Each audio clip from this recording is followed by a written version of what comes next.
1913 সালে রবীন্দ্রনাথ ঠাকুর গীতাঞ্জলি কাব্যগ্রন্থের জন্য এশিয়ার প্রথম ব্যক্তি হিসেবে নোবেল পুরস্কার লাভ করেন। 91 বছর পর চুরি হয়ে যায় তার এই সম্মানজনক পুরস্কার। নোবেল পদকের রহস্যাবৃত চুরি নিয়ে আমাদের এই আলোচনা আমরা শুরু করব।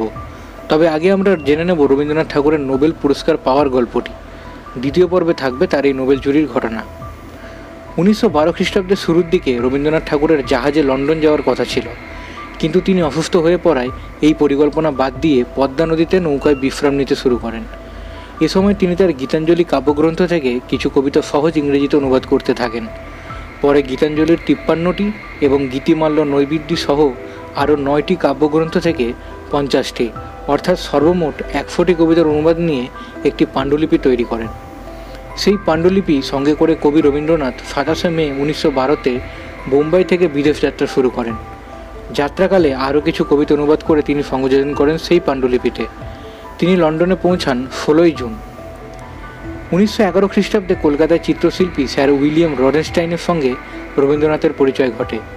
তিনি রবীন্দ্রনাথের কবিতা সম্পর্কে অত্যন্ত আগ্রহ প্রকাশ করেন। এই ভ্রমণে শিল্পী রডেনস্টাইনের সঙ্গে আলাপের সম্ভাবনা বিবেচনা করেই তিনি এই কবিতাগুলো অনুবাদ করেছিলেন। 1912 খ্রিস্টাব্দের শেষের দিকে লন্ডনে ইন্ডিয়া সোসাইটি তার এই গ্রন্থটি প্রকাশ করে।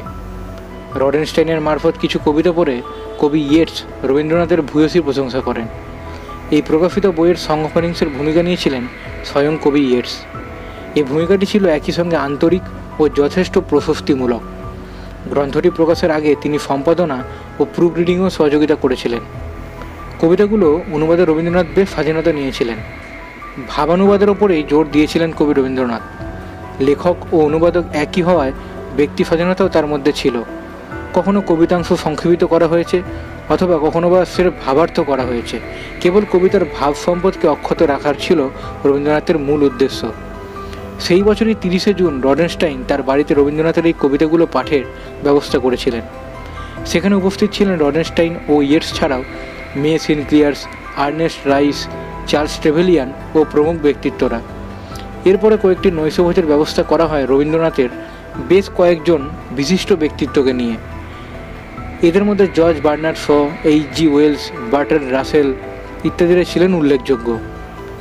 ইয়েটস গীতাঞ্জলি থেকে কয়েকটি কবিতা পড়েছিলেন, যা সেখানে উপস্থিত সবাইকে গভীরভাবে প্রভাবিত করেছিল। এরপরে রবীন্দ্রনাথকে উপলক্ষ করে কয়েকটি অনুষ্ঠানের আয়োজন করা হয়। সেই অনুষ্ঠানের মধ্যে একটিতে রবীন্দ্রনাথের সংক্ষিপ্ত বক্তব্যে সবাই গভীরভাবে প্রভাবিত হলেন। 13 নভেম্বর 1913-তে তাকে নোবেল প্রাইজে ভূষিত করা হলো, কিন্তু রবীন্দ্রনাথ সে খবর পেলেন 2 দিন পরে। 15 নভেম্বর 1913 তারিখে তিনি ছিলেন শান্তিনিকেতনের বোলপুরে। দীনেন্দ্রনাথ ও রবীন্দ্রনাথকে নিয়ে কবি চৌপাহাড়ির শালবনে ঘুরতে যাওয়ার জন্য প্রস্তুত হচ্ছিলেন। এমন সময় কলকাতা থেকে তার বার্তা মারফত খবর এলো রবীন্দ্রনাথ তার গীতাঞ্জলি কাব্যগ্রন্থের ইংরেজি অনুবাদ সং অফারিংসের জন্য নোবেল পুরস্কার পেয়েছেন। এই নোবেল পুরস্কার শুধু সাহিত্যেই নয়, পুরো উপমহাদেশ নয়, বরং এশিয়া মহাদেশের জন্যই ছিল প্রথম নোবেল। তো বন্ধুরা, আজকের আমাদের এই ভিডিওটি ছিল এই পর্যন্ত।